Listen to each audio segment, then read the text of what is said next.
एक बूढ़ी माँ जिसने अपना पूरा जीवन अपने बच्चों के लिए समर्पित कर दिया था। उसने बड़े प्यार से अपने पोते के लिए खाना बनाया था जो सेना में सेवा कर रहा था। लेकिन मुलाकात के कमरे में उस खाने को बेरहमी से कुचल दिया गया। लेकिन वे नहीं जानते थे कि उसका बेटा भारतीय सेना का प्रमुख फौलादी इरादों वाला जनरल विक्रम सिंह था। शहर की धड़कनें थमने से पहले भोर के समय पुरानी दिल्ली की एक संकरी गली में बसे एक साधारण से घर की छोटी सी रसोई में एक धुंधली सी बत्ती जल रही थी। श्रीमती शांति देवी एक ऐसी महिला थीं जिनके झुके हुए कंधों पर जीवन भर की थकान का बोझ था। उनका दिन तब शुरू होता था जब बाकी लोग गहरी नींद में सो रहे होते थे। आज उनके धीमे हाथों की हरकतों में एक अलग ही उत्साह और स्नेह की लहर थी। आज उनके प्यारे पोते सिपाही अर्जुन सिंह से पहली बार मुलाकात का दिन था, जो उनके जीवन का सहारा और एकमात्र खुशी था। उनका गौरवशाली पोता कश्मीर में नियंत्रण रेखा LOC पर समुद्री सीमा की रक्षा कर रहा था, एक ऐसा क्षेत्र जो हमेशा तनाव में डूबा रहता था। उन्हें अर्जुन के जाने का दिन अच्छी तरह याद था।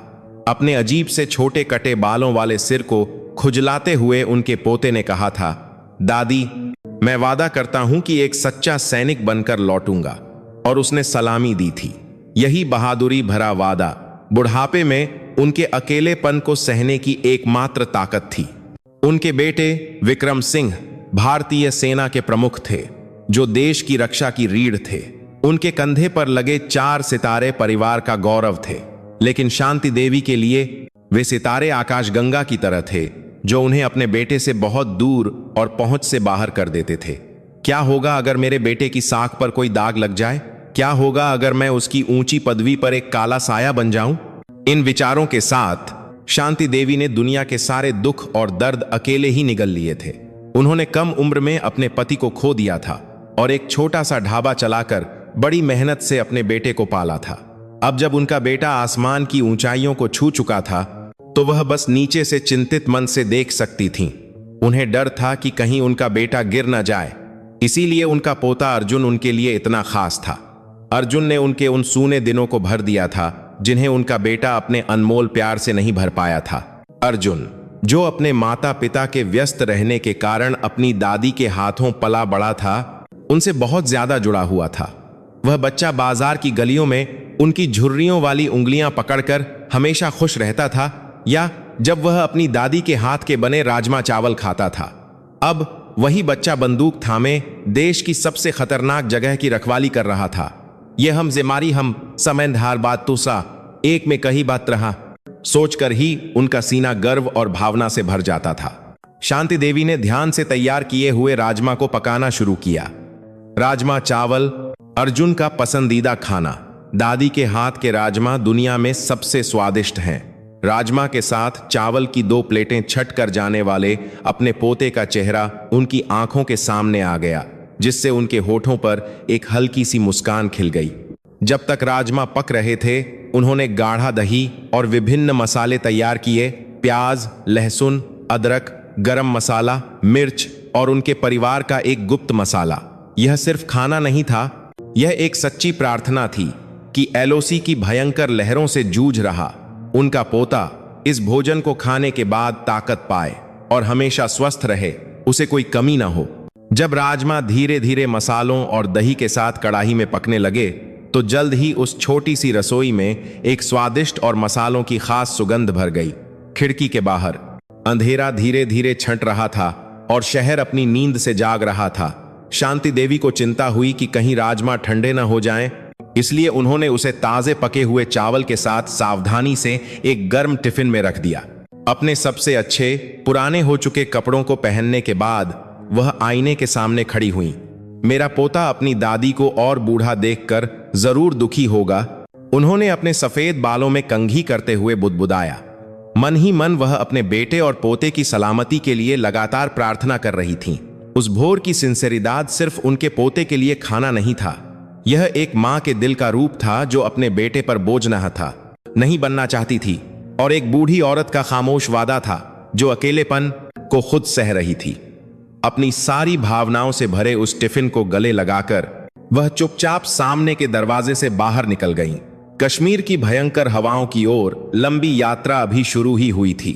दिल्ली की सुबह की हवा को चीरती हुई शांति देवी जम्मू के तटीय बंदरगाह के लिए एक अंतर शहरी बस में सवार हुई। खिड़की के बाहर तेजी से गुजरते शहर के नजारे एक ऐसे विशालकाय राक्षस की तरह लग रहे थे जो अभी अभी अपनी नींद से जागा हो। उनका दिल पहले ही नियंत्रण रेखा एलओसी के अग्रिम मोर्चे पर पहुंच चुका था, जहां एक खूबसूरत शाम भी ज्यादा तीखे तनाव से रंगी होती थी, जहां उनका पोता सिपाही अर्जुन शारकर ने वकास को जैसे ही बस हाईवे पर चढ़ी, भूरे रंग की इमारतें गायब हो गईं। उनकी जगह हरे भरे धान के खेत और नीची पहाड़ियां आ गईं जो एक मनोरम दृश्य की तरह फैली हुई थीं। इस शांत दृश्य को देखकर शांति देवी अचानक अर्जुन के साथ की यादों में खो गईं। अर्जुन को शाम बहुत पसंद थी। जब वह छोटा था तो अपार्टमेंट की छत पर चढ़कर धधकते शाम के आसमान को देखना दादी और पोते के बीच का एक गुप्त आनंद था। दादी, वो सूरज कहां जा रहा है? छोटे अर्जुन ने शाम के सूरज की ओर इशारा करते हुए पूछा। शांति देवी धीरे से जवाब देती, वह एक गर्म कल की तैयारी के लिए थोड़ी देर आराम करने जा रहा है। दादी, जब मैं बड़ा हो जाऊंगा तो मैं पापा की तरह एक सैनिक बनना चाहता हूं। मैं उस शाम के सूरज की तरह अपनी सारी हिम्मत जलाकर उन लोगों की रक्षा करना चाहता हूं जिन्हें मैं प्यार करता हूं। एक दिन अर्जुन ने ऐसी कसम खाई थी। अपने पिता के नक्शेकदम पर चलने के उनके पोते के फैसले ने शांति देवी को गर्वित और दुखी दोनों कर दिया, क्योंकि वह किसी से भी ज्यादा जानती थीं कि वह रास्ता कितना कठिन और अकेला है। लेकिन अपने पोते की दृढ़ आंखों के सामने वह केवल चुपचाप समर्थन कर सकती थीं। बस जम्मू कश्मीर राजमार्ग के साथ उत्तर की ओर बढ़ती रही। खिड़की के बाहर धीरे धीरे दिखाई देने वाले झींगा फार्म और सेब के बागों के नज़ारे उन्हें अजीब लग रहे थे। जब बस एक बड़ी नदी पर फैले एक शानदार पुल को पार कर रही थी तो अंतहीन फैले विशाल समुद्र को देखकर शांति देवी ने अपनी गोद में रखे टिफिन को और कसकर पकड़ लिया। उस समुद्र के पार सबसे खतरनाक अग्रिम पंक्ति पर मेरा पोता अपनी जवानी समर्पित कर रहा है। गर्व और दया की भावना ने उनकी नाक के सिरे को तीखा कर दिया। जब वह अपने गंतव्य एक छोटे से बंदरगाह शहर के टर्मिनल पर पहुंची तो सूरज पश्चिम की ओर झुकने लगा था। दिल्ली से यात्रा में लगभग पूरा दिन लग गया था। बस से उतरते ही समुद्र की नमकीन और थोड़ी सी मछली जैसी गंध ने उनका स्वागत किया। सैन्य अड्डे की ओर जाने वाली सड़क यहां से अभी भी बहुत दूर थी। अड्डे के पास जाने वाले सार्वजनिक परिवहन दिन में केवल कुछ ही बार चलते थे और वे बहुत पहले ही बंद हो चुके थे। शांति देवी ने संकोच नहीं किया। जब तक मैं अपने पोते से मिल सकती खाहूं, इतनी दूर पैदल चलना कुछ भी नहीं है। वह चुपचाप समुद्र तट की सड़क पर चलने लगी। सड़क ऊबड़ खाबड़ थी और तेज समुद्री हवा लगातार उनके कपड़ों से टकरा रही थी। उनके घुटनों में दर्द हो रहा था और उनकी सांस फूल रही थी, लेकिन उनके कदम नहीं रुके। लगभग 1 घंटे से ज्यादा चलने के बाद दूर से एक मजबूत लोहे का गेट और एक सैन्य अड्डे को घेरने वाली कांटेदार तार की बाड़ दिखाई देने लगी। तटीय रक्षा बटालियन सागर रक्षक। अड्डे का नाम पट्ट देखते ही उनका दिल फिर से तेजी से धड़कने लगा। पहुंच गई। थोड़ी देर में मैं अपने प्यारे पोते से मिल सकूंगी। जैसे कि उनके थके हुए शरीर में एक नई ताकत आ गई हो। उन्होंने अपने कपड़े ठीक किए और अपनी आखिरी बची हुई ताकत से अड्डे की ओर चली। उनकी लंबी और थका देने वाली यात्रा का अंत उनकी आंखों के सामने था, लेकिन वह नहीं जानती थीं कि जो उनका इंतजार कर रहा था वह एक गर्मजोशी भरा पुनर्मिलन नहीं, बल्कि वास्तविकता की एक ठंडी और मजबूत दीवार थी। जैसे जैसे मुख्य गेट पास आता गया, शांति देवी का दिल और भी तेजी से धड़कने लगा। लेकिन अड्डे के आसपास का माहौल उनकी उम्मीदों के विपरीत तनावपूर्ण था। गार्ड पोस्ट के आसपास पूरी तरह से सशस्त्र सैन्य पुलिस एमपी के जवान तीखी नजरों से चारों ओर देख रहे थे और एक अदृश्य तनाव पूरे अड्डे पर छाया हुआ था। शांति देवी गार्ड पोस्ट के सामने रुकी और सावधानी से एक युवा सैनिक को संबोधित किया जो ड्यूटी पर था। माफ करना बेटा, तुम्हारी ड्यूटी अच्छी रहे। मैं सिपाही अर्जुन सिंह से मिलने आई हूं। सैनिक ने उन्हें ऊपर से नीचे तक देखा और फिर एक मशीनी आवाज में जवाब दिया, अभी बेस हाई अलर्ट पर है। सभी मुलाकातें रद्द कर दी गई हैं। कृपया आप वापस चली जाएं। मुलाकात नहीं हो सकती। शांति देवी का चेहरा निराशा से भर गया। वह सुबह से इतनी दूर से आई थीं और अब मिल नहीं सकती थीं। मुझे नहीं पता कि क्या मामला है, लेकिन मैं सच में बहुत दूर से आई हूं। क्या मैं अपने पोते का चेहरा बस एक पल के लिए नहीं देख सकती, या कम से कम यह टिफिन उसे दे सकती हूं? उन्होंने उस टिफिन को उठाया जिसे उन्होंने कसकर पकड़ रखा था और ईमानदारी से विनती की। उसी समय गार्ड पोस्ट के अंदर से एक अधिकारी बाहर आया। कैप्टन आलोक शर्मा, एक तीखी नजर और मजबूत कद काठी वाला आदमी। उसकी वर्दी कड़क और सीधी थी, लेकिन उसका भाव उससे कहीं ज्यादा ठंडा था। यह क्या हो रहा है? क्या इनकी पहचान की जांच की गई है? कैप्टन शर्मा ने स्थिति को समझने के बाद शांति देवी के पास आकर ठंडे स्वर में कहा, माताजी, इस समय परिचालन स्थिति के कारण बेस में सभी का आना जाना बंद है। नियमों के अनुसार मुलाकात की बिल्कुल भी अनुमति नहीं है। कृपया तुरंत वापस चली जाएं। उसकी आवाज में जरा भी गर्मजोशी या दया नहीं थी। वह एक जीती जागती नियम पुस्तिका जैसा लग रहा था। उसके ठंडे रवैये को सुनकर शांति देवी का दिल बैठ गया, लेकिन वह बस यूं ही वापस नहीं जा सकती थी। कैप्टन साहब, कृपया, मैंने यह राजमा अपने पोते के लिए सुबह से खुद बनाया है। भले ही मैं मिल न सकूं, क्या आप इसे उस तक पहुंचाने में मदद नहीं कर सकते? यह अभी भी गर्म है साहब। उनकी आवाज निराशा से कांप रही थी, लेकिन कैप्टन शर्मा का रवैया दृढ़ बना रहा। इसके विपरीत उसने खुले तौर पर अपनी भौहें सिकोड़ लीं, जैसे कि शांति देवी की विनती उसे परेशान कर रही हो। माताजी, नियम नियम होते हैं। मुझसे बार बार कहलवाने की कोशिश मत कीजिए।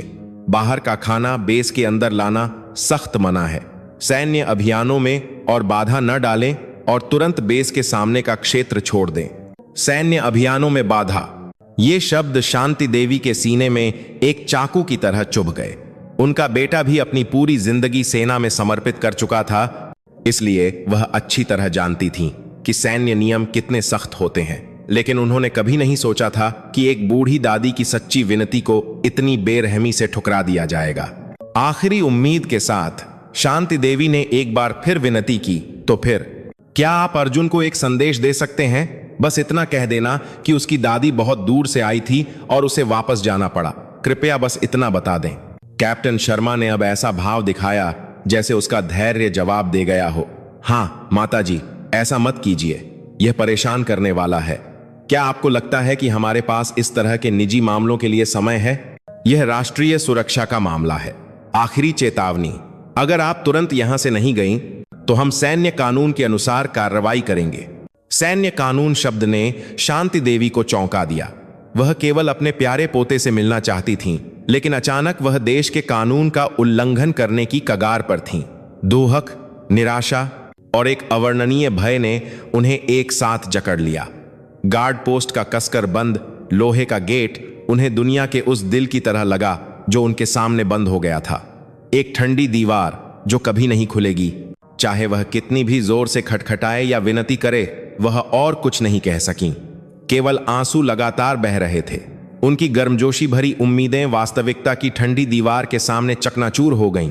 जब शांति देवी केवल असहाय होकर रो रही थीं, कैप्टन आलोक शर्मा का धैर्य अंततः समाप्त हो गया।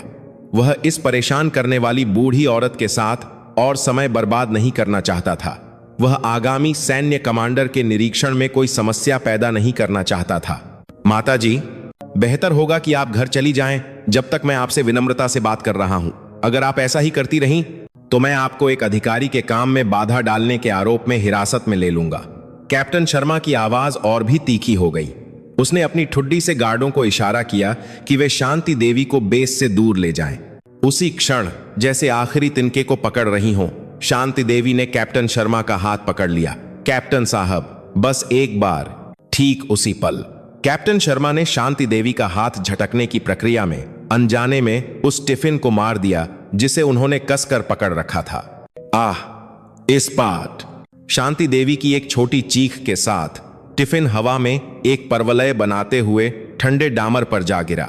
एक भारी धड़ाम की आवाज के साथ कपड़े की गांठ खुल गई और अंदर का टिफिन बाहर लुढ़क गया। टिफिन का ढक्कन खुल गया और अभी भी गर्म राजमा, सफेद चावल और रंग बिरंगी सब्जियां भूरे डामर पर बिखर गईं। वह खाना जो उन्होंने सुबह से पूरे दिल से बनाया था, उनके पोते के लिए उनके प्यार और ईमानदारी का प्रतीक, वह सब एक पल में ठंडे डामर पर बिखर गया। जो राजमा कभी स्वादिष्ट और आकर्षक लग रहे थे, अब धूल और चावल के दानों में लिपटने के बाद एक घिनौने ढेर में बदल गए थे, जो बजरी के साथ मिलकर पहचानने योग्य नहीं रह गए थे। शांति देवी वहीं जम गईं। जैसे समय रुक गया हो, उनकी आंखें और कुछ नहीं देख रही थीं, केवल जमीन पर बिखरा हुआ खाना और कैप्टन शर्मा का चेहरा जो उन्हें ठंडी नजरों से देख रहा था। छी, कितनी मुसीबत है। कैप्टन शर्मा एक पल के लिए हैरान दिखे, लेकिन फिर जैसे अपनी गलती स्वीकार नहीं करना चाहते हों, उन्होंने अपना गला साफ किया और कहा, मैंने कहा था ना, आप क्यों किसी को परेशान कर रही हैं? जल्दी से इसे साफ करें और घर जाएं। उन्होंने बिखरे हुए खाने को ऐसे देखा जैसे सड़क पर कोई कचरा पड़ा हो, और बिना किसी माफी के वह मुड़े और वापस गार्ड पोस्ट के अंदर चले गए। शांति देवी धीरे धीरे जमीन पर बैठ गईं। कांपते हाथों से उन्होंने धूल से सने राजमा का एक टुकड़ा उठाया। हल्की सी गर्माहट अभी भी बाकी थी। वह गर्माहट उनके पोते के शरीर के तापमान की तरह महसूस हुई, जिससे उनका दिल टूटने लगा। आंसू एक टूटे हुए बांध की तरह बह निकले। दुहक, गुस्सा, निराशा, अवर्णनीय भावनाएं उन्हें घेर रही थीं। रोते हुए उन्होंने जमीन पर गिरे हुए खाने को एक एक करके अपने हाथों से उठाना शुरू कर दिया। वह उसे वैसे ही छोड़ने का साहस नहीं कर सकी। वह सिर्फ खाना नहीं था, वह उनका अपना दिल था। धूल से सने राजमा के हर टुकड़े में, हर चावल के दाने में उनका प्यार और ईमानदारी और अपने पोते के लिए उनकी तड़प थी। आसपास के युवा सैनिक केवल उस दृश्य को भ्रमित होकर देख सकते थे। उनकी आंखों में दया और अपराध बोध की भावना थी, लेकिन अपने वरिष्ठ के आदेश के बिना वे कुछ नहीं कर सकते थे। बेस के अंदर का तनावपूर्ण माहौल और एक बूढ़ी दादी का दिल दहला देने वाला रोना एक तीव्र विरोधाभास पैदा कर रहा था। ठंडी समुद्री हवा में बिखर गया जो जमीन पर गिरा था, वह केवल उनकी ईमानदारी नहीं थी, वह मानवता का मूल शिष्टाचार और एक मां के सच्चे दिल का सम्मान था। धूल से सने भोजन को मुश्किल से इकट्ठा करने के बाद शांति देवी वहां बहुत देर तक गुमसुम बैठी रहीं, जैसे उनकी आत्मा उड़ गई हो। उनके शरीर की सारी ताकत जैसे खत्म हो गई थी। खड़े होने की भी हिम्मत नहीं थी। उसी समय उनके पुराने बैग से एक जोरदार फोन की घंटी बजी। यह उनके बेटे विक्रम सिंह का फोन था। शांति देवी चौंक गईं। वह नहीं चाहती थीं कि उनका बेटा उन्हें इस हाल में देखे, उनकी ऐसी आवाज सुने। उन्होंने जल्दी से अपने आंसू पोंछे, कई बार अपना गला साफ किया और फिर कांपते हाथों से जवाब देने का बटन दबाया। मां, मैं विक्रम हूं, सुरक्षित पहुंच गया। उनके बेटे की भारी लेकिन कोमल आवाज दूसरी तरफ से आई। वह आवाज जिसे वह आमतौर पर बहुत याद करती थीं, आज उनके दिल में और भी गहरी चुभ गई। ओह हाँ बेटा, अच्छे से पहुंच गए। शांति देवी ने अपनी आवाज को खुशमिजाज बनाने की कोशिश की, लेकिन छिपाने की कोशिश के बावजूद उनकी आवाज का सिरा हल्का सा कांप रहा था। लेकिन मां की आवाज ऐसी क्यों है? क्या आपकी तबीयत ठीक नहीं है? यह सच था। एक बेटा हमेशा बेटा ही रहता है। केवल एक हल्की सी कंपकंपी से वह महसूस कर सकता था कि उसकी मां के साथ कुछ गड़बड़ है। विक्रम सिंह की आवाज चिंता से भरी थी। नहीं, कुछ नहीं बेटा, दादी ठीक हैं, शायद समुद्री हवा थोड़ी तेज है। हाँ, शांति देवी अजीब तरह से हंसी। उन्हें अपने बेटे से झूठ बोलने के लिए फिर से दिल में दर्द महसूस हुआ। उन्होंने अपनी पूरी जिंदगी ईमानदारी से जी थी, लेकिन अपने बेटे को चिंतित न करने की इच्छा और यह डर कि कहीं वह अपने बेटे के भविष्य में बाधा न बन जाए ने सच्चाई को रोक दिया था। अर्जुन से मिलनी, वह बच्चा जरूर बहुत खुश हुआ होगा कि दादी आई। इस सवाल ने शांति देवी का दिल जैसे रोक दिया। वह यह कहने में असमर्थ थीं कि वह अपने पोते से नहीं मिल पाईं, और उस अपमान के बारे में जो उन्होंने सहा था, इसको भार तक पारी अपने बनाने की अपमान के बारे पर बनाने के काम पर मिलके सकर था। उनके होंठ सिल गए। उन्होंने तुरंत एक और झूठ गढ़ा। हाँ, मिल्ली, दादी का पोता एक बहुत ही बहादुर सैनिक बन गया है। जो राजमा दादी लाई थीं, उसने भी बड़े चाव से खाया। दादी जानबूझकर बहुत सारा लाई थीं ताकि वह अपने दोस्तों के साथ बांट सके। एक झूठ ने दूसरे झूठ को जन्म दिया। उन्होंने स्थिति का वर्णन ऐसे किया जैसे यह वास्तव में हुआ हो। जमीन पर बिखरे राजमा की छव्य उनकी आंखों के सामने से गुजरी, लेकिन उन्होंने उसे नजरअंदाज करने की पूरी कोशिश की। ओह अच्छा, शुक्र है। अर्जुन आज जरूर बहुत गर्व महसूस कर रहा होगा। दादी की वजह से विक्रम सिंह ने राहत की सांस ली और धीरे से हंसे। हाँ जरूर, लेकिन लगता है बेस पर बहुत काम है, इसलिए ज्यादा देर नहीं रुक सकी। अभी अभी बाहर निकली हूं, दिल्ली वापस जाने के लिए बस ढूंढ रही हूं। शांति देवी तुरंत कॉल खत्म करना चाहती थीं। उन्हें यकीन नहीं था कि वह और झूठ बोल पाएंगी। वापस जा रही हैं? कितने दुख की बात है, लेकिन शुक्र है कि मिल ली। रास्ते में ध्यान रखना। माँ, जब घर पहुंच जाएं तो फोन करना। हाँ बेटा, तुम भी अपना ध्यान रखना, ज्यादा थकना मत। फोन बंद करने के बाद शांति देवी वहीं बैठ गईं और चुपचाप सिसक कर रोने लगीं। अपने बेटे से झूठ बोलने का अपराध बोध और अपनी इतनी दयनीय किस्मत पर दुहक ने उन्हें एक साथ घेर लिया। वह सच क्यों नहीं कह सकीं? वह अपने बेटे पर क्यों नहीं झुक सकीं? और इस सारे दुहक को अकेले सहने का चुनाव क्यों किया? उनकी खामोशी उनके बेटे के लिए चिंता का एक रूप थी, लेकिन साथ ही यह एक ऐसी बेड़ी भी बन गई जो उन्हें अकेलेपन की खाई में और भी गहरा धकेल रही थी। उन्होंने फिर से उस टिफिन को गले लगा लिया जो अब धूल से भरा था। ठंडे हो चुके टिफिन का वजन उन्हें उस जीवन के बोझ के बराबर लगा जिसे वह ढो रही थीं। लड़खड़ाते हुए वह उठीं और असहाय होकर टर्मिनल की ओर अपने कदम बढ़ाए। उनके पीछे कश्मीर की ठंडी लहरें किनारे से टकरा रही थीं।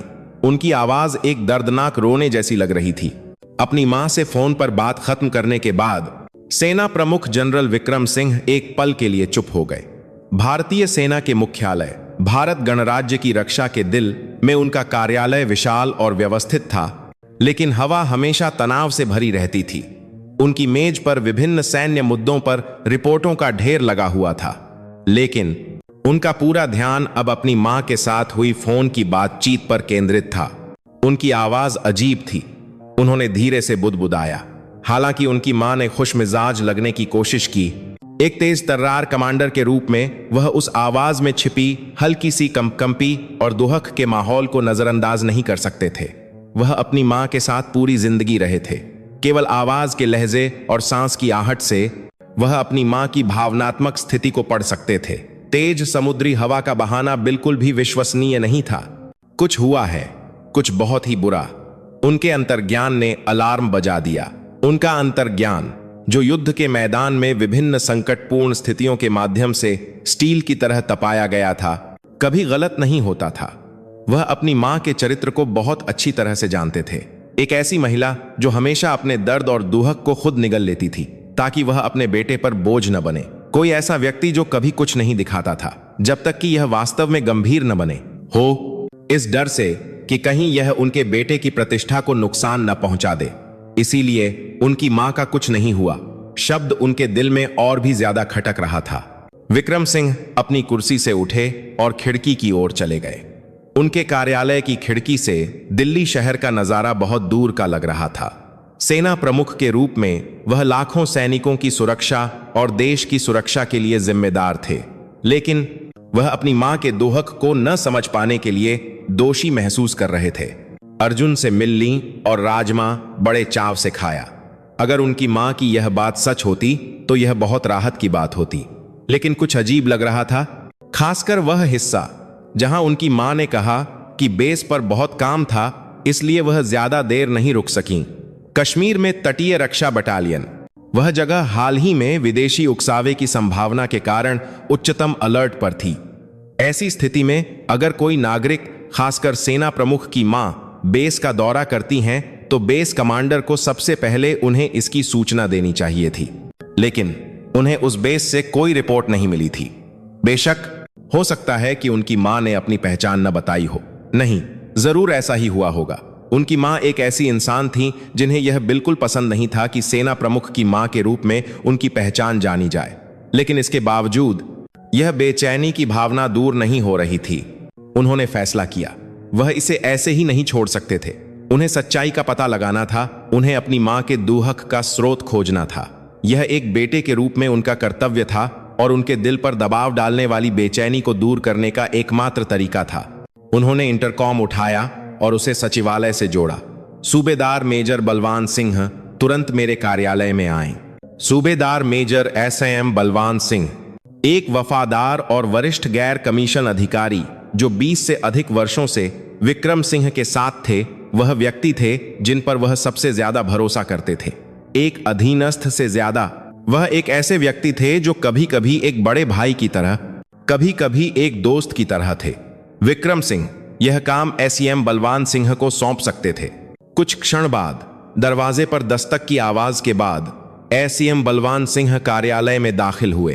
हालांकि उनका व्यवहार दृढ़ और अनुशासित था, उनकी आंखों में विक्रम सिंह के प्रति गहरा सम्मान और विश्वास दिखाई दे रहा था। जय हिंद जनरल साहब, क्या आदेश है? विक्रम सिंह खिड़की से मुड़े और भारी मन से अपना मुंह खोला। बलवान जी, मेरे पास आपके लिए एक बहुत जरूरी काम है। उनकी नजर सामान्य से ज्यादा गंभीर और तीखी थी। एक बेटे का अंतर्ज्ञान अब एक विश्वास में बदल गया था।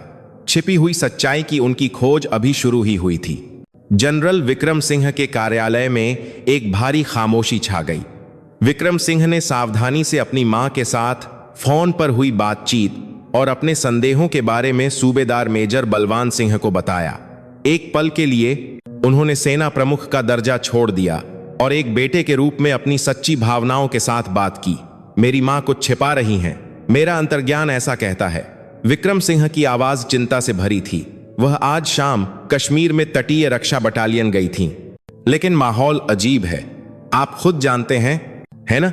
वह जगह आपातकालीन अलर्ट पर है। एसआईएम बलवान सिंह ने गंभीर भाव से विक्रम सिंह के हर शब्द को ध्यान से सुना ताकि कोई भी विवरण छूट न जाए। वह शांति देवी से कुछ बार मिल चुके थे। वह अनुमान लगा सकते थे कि अपने बेटे के सामने हमेशा दिखाए जाने वाले मजबूत बाहरी रूप के पीछे गहरा अकेलापन और दर्द छिपा हुआ था। मुझे अफसोस है जनरल साहब, लेकिन चूंकि मां जी खुद कह रही हैं कि सब ठीक है, शायद जनरल साहब को ज्यादा चिंता करने की जरूरत नहीं है। एसएम बलवान सिंह ने सावधानी से सांत्वना देने की कोशिश की, लेकिन विक्रम सिंह ने अपना सिर हिलाया। नहीं, मैं अपनी मां को जानता हूं।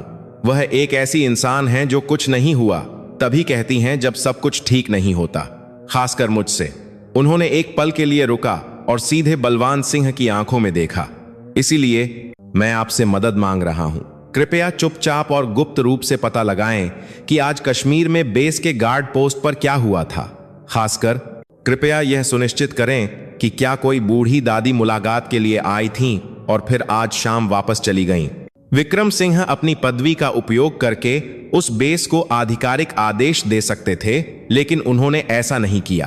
अगर उनका संदेह गलत होता और उनकी मां वास्तव में बिना किसी समस्या के अपने पोते से मिल लेती, तो वह बेस पर अनावश्यक हंगामा नहीं करना चाहते थे। इसके अलावा अगर वास्तव में कुछ हुआ था तो एक आधिकारिक जांच संबंधित पक्षों को सबूत मिटाने और अपनी कहानियां मिलाने का समय दे सकती थी। वह छिपी हुई सच्चाई का टुकड़ा चाहते थे, कच्चा असंशोधित तथ्य। इसे उजागर करने के लिए उन्होंने मूल्यांकन किया कि एक अनौपचारिक जांच ज्यादा प्रभावी होगी। एसएम बलवान सिंह तुरंत विक्रम सिंह का इरादा समझ गए। समझ गया जनरल साहब, मैं अपनी सारी सूचना नेटवर्क का उपयोग करके जितनी जल्दी और सटीक रूप से हो सके पता लगाऊंगा। जनरल साहब को कुछ भी जानने की जरूरत नहीं है। मान लीजिए कि यह विशुद्ध रूप से मेरी व्यक्तिगत जिज्ञासा के कारण है। सूबेदार मेजर बलवान सिंह। यही कारण था कि विक्रम सिंह बलवान सिंह पर भरोसा करते थे। उनके पास न केवल असाधारण क्षमता थी, बल्कि अपने वरिष्ठ के इरादों को समझने और उनकी रक्षा के लिए खुद को विनम्र करने की बुद्धिमत्ता और वफादारी भी थी। धन्यवाद बलवान जी, मुझे आप पर विश्वास है। विक्रम सिंह के चेहरे पर एक पल के लिए राहत दिखाई दी। एसएम बलवान सिंह ने तुरंत कार्रवाई की। वह अपने कार्यालय में वापस गए और सेना में दशकों के दौरान बनाए गए नेटवर्क को एक एक करके याद करना शुरू किया। कश्मीर में तटीय रक्षा बटालियन। वहां एक जूनियर था जिसे वह बहुत मानते थे, हवलदार इकबाल खान, जो वहां के मुख्य गैर कमीशन अधिकारी के रूप में कार्यरत थे। यह आधिकारिक कमांड का रास्ता नहीं था, लेकिन वह सूचना का केंद्र थे जो बेस की बारीकियों को किसी से भी ज्यादा जानते थे। उन्होंने अपना सुरक्षित निजी फोन उठाया और अपने जूनियर को फोन किया। हालचाल पूछने की हल्की फुल्की बातचीत से शुरू होकर वह स्वाभाविक रूप से बेस की स्थिति के बारे में बात करने लगे। फिर जैसे बातों बातों में उन्होंने उस दिन हुई एक छोटी सी घटना के बारे में पूछा। मैंने सुना है कि आज बेस के सामने थोड़ी हलचल हुई थी। एक दादी आई थी, कहते हैं। कोई बड़ी बात तो नहीं थी, है ना? फोन के दूसरी तरफ उनके जूनियर की आवाज एक पल के लिए हिचकिचाई। अरे बलवान साहब, आपको कहां से पता चला?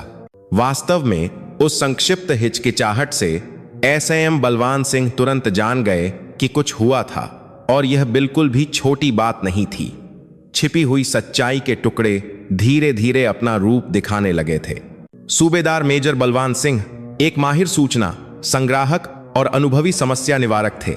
उनकी दशकों की सेवा ने उन्हें न केवल एक पद दिया था, बल्कि मकड़ी के जाले की तरह एक घना व्यक्तिगत नेटवर्क और किसी भी स्थिति में समस्या के मूल तक पहुंचने की तीक्ष्ण अंतर्दृष्टि भी दी थी। जनरल विक्रम से छिपी हुई सच्चाई को खोजने का आदेश उनकी वफादारी और क्षमता दोनों का एक साथ परीक्षण करने का एक मंच था। कश्मीर बेस के हवलदार इकबाल खान के साथ उनकी बातचीत केवल शुरुआत थी। शुरुआत में हवलदार इकबाल सैन्य संगठन की प्रकृति को देखते हुए ज्यादा बात करने से हिचकिचा रहे थे। अंदर की एक अप्रिय घटना को बाहर लीक करना, खासकर सेना मुख्यालय के एक वरिष्ठ को, एक बड़ा बोझ था। कुछ नहीं साहब, बस कोई था जो मुलाकात बंद होने पर जबरदस्ती अंदर आने की कोशिश कर रहा था, तो हमने प्रक्रिया के अनुसार संभाला। लेकिन एसएम बलवान सिंह ने आवाज में हल्की सी कंपकंपी और कुछ छिपाने की कोशिश करने वाले रवैये को नहीं छोड़ा। हवलदार इकबाल पर दबाव डालने के बजाय उन्होंने उनके दिल को छूने की रणनीति चुनी। इकबाल, मैं भी तुम्हारी तरह नीचे से इस पद पर पहुंचा हूं। हम गैर कमीशन अधिकारी ही हैं जो सैनिकों के दिलों को सबसे अच्छी तरह जानते हैं और यह सेना वास्तव में कैसे चलती है ना? अधिकारी सितारों के पीछे भागते हैं, लेकिन हम इंसानों के पीछे भागते हैं। उनकी आवाज धीमी और शांत थी, लेकिन उसमें एक मजबूत प्रेरक शक्ति थी। मैं तुमसे पूछताछ नहीं कर रहा हूं, बस आज जो दादी आई थीं, उनकी उम्र मेरी मां जैसी है, इसीलिए मैं सोच में पड़ गया। मुझे बस चिंता है कि कहीं उनका दिल ना दुखा हो, बस इतना ही। मां शब्द ने हवलदार इकबाल का दिल पिघला दिया। उनकी भी एक बूढ़ी मां थी जो गांव में अकेली रहती थीं। एसएम बलवान सिंह की सच्ची आवाज सुनकर उन्होंने आखिरकार अपना भारी मुंह खोला। असल में साहब, एक शर्मनाक घटना हुई है बताने के लिए। हवलदार इकबाल ने सावधानी से बताना शुरू किया कि उस दिन गार्ड पोस्ट पर क्या हुआ था। कैप्टन आलोक शर्मा के ठंडे व्यवहार से लेकर उस घटना तक जहां दादी के लाए खाने से भरा टिफिन जमीन पर गिर गया था, उनकी आवाज में गुस्सा, पछतावा और लाचारी मिली हुई थी। कैप्टन शर्मा वाकई में कठोर हैं, मैं जानता हूं, लेकिन मैंने नहीं सोचा था कि वह इतने क्रूर हो सकते हैं। उस बूढ़ी औरत के साथ उनका व्यवहार वास्तव में बहुत ज्यादा था। कहानी सुनते समय एसआईएम बलवान सिंह ने कुछ नहीं कहा, लेकिन उनका भाव और भी कठोर होता गया। अगर हवलदार इकबाल की कहानी सच थी, तो यह सिर्फ एक घटना नहीं थी, यह एक गंभीर घटना थी जिसने भारतीय सेना की साख पर धब्बा लगाया था और एक इंसान के खिलाफ हिंसा का एक रूप था। और यह तथ्य कि पीड़ित उस वरिष्ठ की मां थी जिसकी उन्होंने जीवन भर सेवा की थी, ने उन्हें गुस्से से खून खौलने का एहसास कराया। इकबाल, एक और सवाल, क्या कोई वस्तुनिष्ठ सबूत है जो उस स्थिति को साबित कर सके? उदाहरण के लिए गार्ड पोस्ट की सीसीटीवी रिकॉर्डिंग। हाँ, जरूर है साहब।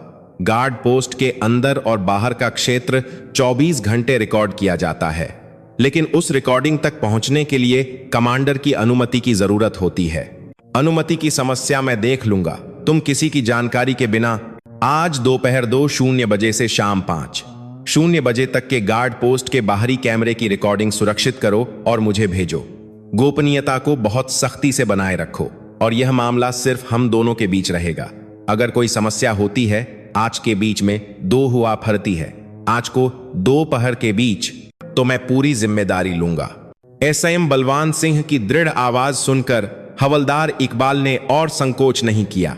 जी साहब, मैं करता हूं। फोन बंद करने के बाद एसएम बलवान सिंह ने एक पल के लिए अपनी आंखें बंद कर लीं। उनका मन बेचैन था, पहेली का ढांचा बनने लगा था। लेकिन सबसे जरूरी टुकड़ा, भौतिक सबूत, अभी भी हाथ में नहीं था। सीसीटीवी रिकॉर्डिंग, वही मूक गवाह और सच्चाई का अकाट्य टुकड़ा था। वह जनरल विक्रम सिंह की वफादार परछाई थे। अब उस परछाई के लिए अंधेरे में सच्चाई को सत्यापित करने और उसके परिणामों को प्रकाश में लाने का समय था। उन्होंने कसम खाई कि वह इस मिशन को अपना सब कुछ दांव पर लगाकर पूरा करेंगे। यही उनकी इज्जत बचाने का तरीका था और अपने सम्मानित वरिष्ठ के टूटे हुए दिल को फिर से जगाने का एकमात्र तरीका था। कुछ घंटों बाद एसआईएम बलवान सिंह के सुरक्षित ईमेल पर एक एनक्रिप्टेड फाइल पहुंची। यह गार्ड पोस्ट की सीसीटीवी रिकॉर्डिंग थी, जिसे हवलदार इकबाल ने कश्मीर के बेस से अपना सब कुछ दांव पर लगाकर भेजा था। एसआईएम बलवान सिंह ने अपने कार्यालय का दरवाजा अंदर से बंद कर लिया और अपने आसपास के सभी संचार उपकरणों को बंद कर दिया। उच्चतम स्तर की सुरक्षा के साथ उन्होंने धड़कते दिल से उस वीडियो फाइल को खोला। स्क्रीन पर बेस के गार्ड पोस्ट का जाना पहचाना दृश्य दिखाई दिया। उस भूरे रंग के वीडियो ने उस समय और स्थान पर हुई हर चीज को बिना किसी भावना के यंत्रवत रिकॉर्ड कर लिया था। एसएएम बलवान सिंह ने उस दृश्य को खोजने के लिए प्लेबैक को तेज कर दिया, जहां शांति देवी जैसी दिखने वाली एक आकृति दिखाई दी। दोपहर 2:28 बजे स्क्रीन के कोने से एक छोटी और दुबली पतली दादी मुश्किल से चलती हुई दिखाई दी। एसएएम बलवान सिंह ने अपनी सांस रोक ली। वह जनरल विक्रम सिंह की मां श्रीमती शांति देवी थीं। उनके आगोश में टिफिन से भरा एक कपड़े का बंडल कसकर पकड़ा हुआ था। उस वीडियो में उनका चेहरा अपने पोते से मिलने की उम्मीद और खुशी से भरा हुआ था। एसएएम बलवान सिंह ने प्लेबैक की गति को सामान्य कर दिया और अपना पूरा ध्यान स्क्रीन पर केंद्रित कर दिया। वीडियो बिना आवाज के चल रहा था, लेकिन उसमें सभी स्थितियां इतनी वास्तविक लग रही थीं, जैसे यह उनकी आंखों के सामने हो रहा हो। शांति देवी का गार्ड पोस्ट के सामने गार्ड से बात करने का दृश्य। कुछ क्षण बाद कैप्टन आलोक शर्मा पोस्ट से बाहर आए। कैप्टन शर्मा का कठोर भाव और सत्तावादी हाव भाव और उनके सामने शांति देवी की आकृति, जो जैसे बहुत ही विनम्रता से कुछ मांग रही थी। एसएएम बलवान सिंह ने अपनी मुट्ठी भींच ली और अंत में समस्या का दृश्य सामने आया। जब कैप्टन शर्मा ने शांति देवी का हाथ झटक दिया तो उनके हाथ में पकड़ा हुआ बंडल हवा में उड़ गया। जैसे धीमी गति में बंडल जमीन पर गिर गया और उसका सामान भूरे डामर पर बिखर गया। एसआईएम बलवान सिंह ने अनजाने में एक धीमी कराह निकाली। स्क्रीन पर शांति देवी वहीं जम गई और कैप्टन शर्मा एक पल के लिए हैरान दिखने के बाद तुरंत ठंडेपन से मुड़े जैसे कुछ हुआ ही ना हो और वापस गार्ड पोस्ट में चले गए। उनकी अहंकारी और ठंडी पीठ। वीडियो का चरम अगला दृश्य था। शांति देवी की आकृति, जो डामर पर बैठी हुई थीं और कांपते हाथों से धूल से सने भोजन को इकट्ठा कर रही थीं। उनके कंधे हल्के से कांप रहे थे। हालांकि कोई आवाज नहीं थी। यह स्पष्ट रूप से दिखाई दे रहा था कि वह चुपचाप सिसक सिसक कर रो रही थीं। इतना दर्दनाक और दयनीय दृश्य देखकर एसआईएम बलवान सिंह स्क्रीन को और नहीं देख सके और एक पल के लिए अपनी आंखें बंद कर लीं। उनके सीने में एक गर्म गुस्सा जल रहा था। यह सिर्फ एक गलती नहीं थी, यह एक वास्तविक हिंसा थी और एक बर्बर कृत्य था जिसने मानव गरिमा को कुचल दिया था। और तो और इसका निशाना कौन था? क्या वह एक बूढ़ी मां नहीं थी जो बहुत दूर से केवल अपने पोते की याद में आई थी? एक ऐसे बेटे की मां जिसने अपना जीवन देश के लिए समर्पित कर दिया था। एसआईएम बलवान सिंह ने वीडियो को अंत तक देखा। शांति देवी की आकृति, जो खाली नजरों से बेस से लड़खड़ाते हुए जा रही थीं, और कुछ क्षण बाद वह दृश्य जहां वह अपने बेटे जनरल विक्रम सिंह से फोन पर बात करते समय मुस्कुराने की कोशिश कर रही थीं। सब कुछ स्पष्ट रूप से रिकॉर्ड किया गया था। अपने बेटे के लिए खामोशी के पीछे की दर्दनाक सच्चाई उस मूक गवाह सीसीटीवी रिकॉर्डिंग में स्पष्ट रूप से उजागर हो गई थी। उन्होंने वीडियो को एक यूएसबी में कॉपी किया। इस छोटे से स्टोरेज डिवाइस में अब वह सच्चाई थी जो एक बड़ा तूफान लाने वाली थी। उन्हें इस सबूत के साथ जनरल विक्रम सिंह से मिलने जाना था। एक मां का अपने बेटे से अनकहा दुहक। अब बेटे के लिए इसका सीधे सामना करने का समय था। एसएएम बलवान सिंह अपनी कुर्सी से उठे। उनके कदम भारी लग रहे थे, लेकिन उनकी नजर पहले से कहीं ज्यादा दृढ़ थी। वह अब केवल एक गवाह नहीं थे, वह न्याय के दूत थे जो न्याय स्थापित करेंगे। जो सच्चाई अब तक खामोश थी, अब उनके हाथों से दुनिया के सामने अपना रूप दिखाएगी। यूएसबी हाथ में लिए एसएएम बलवान सिंह के कदम जनरल विक्रम सिंह के कार्यालय की ओर बढ़ चले। उनका दिल भारी था, यह सोचकर कि जनरल इस वीडियो को देखने के बाद कितने हैरान और क्रोधित होंगे। उनके पैर आगे बढ़ने से हिचकिचा रहे थे, लेकिन सच्चाई बताना भी उनका कर्तव्य था। जनरल साहब, दरवाजे पर दस्तक के साथ ही एसएएम बलवान सिंह एक कठोर भाव के साथ कार्यालय में दाखिल हुए। विक्रम सिंह ने केवल उनके भाव को देखकर ही महसूस कर लिया कि कुछ असाधारण हुआ है। मिल गया? विक्रम सिंह के संक्षिप्त प्रश्न का उत्तर देते हुए एसएएम बलवान सिंह ने बिना कुछ कहे पास आकर यूएसबी को उनकी मेज पर रख दिया। बेहतर होगा कि जनरल साहब इसे खुद देखें।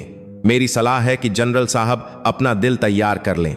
विक्रम सिंह ने एक पल के लिए बलवान सिंह को देखा, फिर बिना कुछ कहे यूएसबी को अपने कंप्यूटर से जोड़ा और जैसे बलवान सिंह ने किया था, उन्होंने रुकी हुई सांस के साथ स्क्रीन को देखा।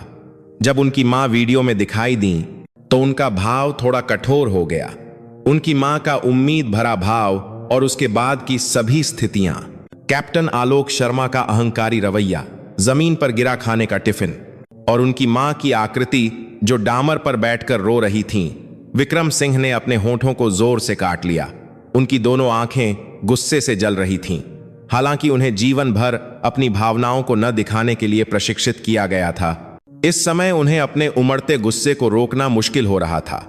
मेज पर रखी फाइलों के ढेर को पकड़े हुए उनके हाथ के पिछले हिस्से पर नसें नीली होकर उभर आईं। उनकी मां द्वारा सहे गए अपमान और निराशा ने जैसे उनके अपने सीने को चीर दिया था। वीडियो खत्म होने के बाद कार्यालय में केवल एक भारी खामोशी छा गई। विक्रम सिंह ने बहुत देर तक कुछ नहीं कहा। उन्होंने अपनी आंखें बंद कर लीं और अपनी तेज होती सांस को शांत करने की कोशिश की। उसी समय उनके कार्यालय का फोन बजा।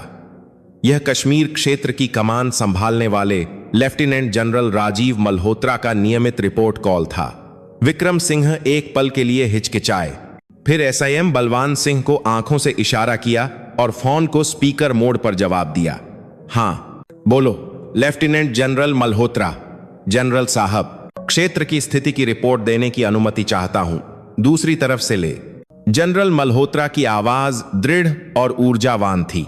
वह विक्रम सिंह के प्रिय जूनियर्स में से एक थे और एक सक्षम जनरल थे जिन्हें भविष्य में एक मजबूत उम्मीदवार के रूप में देखा जा रहा था। आज शाम कश्मीर के पास एक अज्ञात वस्तु का पता चला था, इसलिए अलर्ट की स्थिति बढ़ा दी गई थी। लेकिन सौभाग्य से यह केवल मछुआरों की नावों का एक समूह निकला और स्थिति अब नियंत्रण में है। सैनिक और जवान सभी सुरक्षित हैं। विक्रम सिंह ने ठंडी आवाज में पूछा, बस इतना ही? तुम्हारे क्षेत्र में आज कोई और खास घटना नहीं हुई? ले।